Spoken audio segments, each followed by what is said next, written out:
And then another, I think even more interesting story, again during the first Trump administration.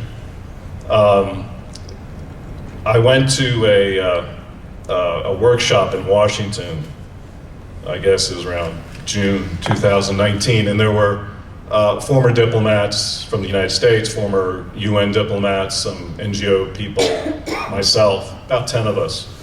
And we were talking about Syria, and we were discussing at one point, how do we get access to President Trump? And people were saying, well, let's go through the National Security Council, State Department, whatever. Well, one of the guys who had just gotten out of government, a top-level State Department person, who had worked for a couple of years in the Trump administration, said, no, this is how you can get what we're all talking about, or something related to it, to the attention of President Trump. And he said, you get on the Tucker Carlson show.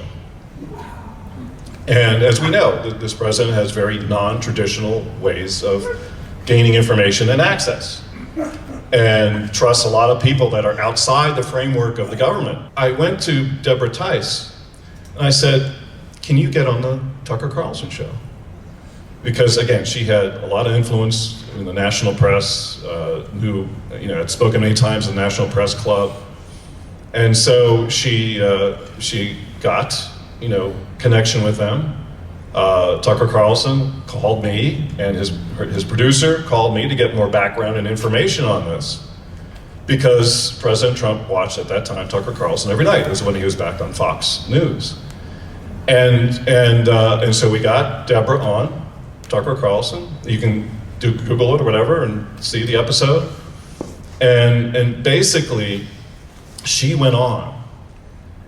Tucker Carlson, I think, asked some sort of question. So what do you think about the attempts of the U.S. government? And Deborah has been very disappointed in the U.S. government from every different administration on some of their efforts for sometimes very good reasons. And she got on, and in answer to that question, she said, the State Department, they're insubordinate. They're insubordinate. They're not listening to their president, who has said in a letter to Deborah that I want to get Austin Tice back. President Trump was listening, and he was furious. He got on the phone with Pompeo, the Secretary of State, bawled him out, from what I learned and understand, and that got the ball rolling. And to the point where President Trump wrote a letter and sent it to President Bashar al-Assad for the first time.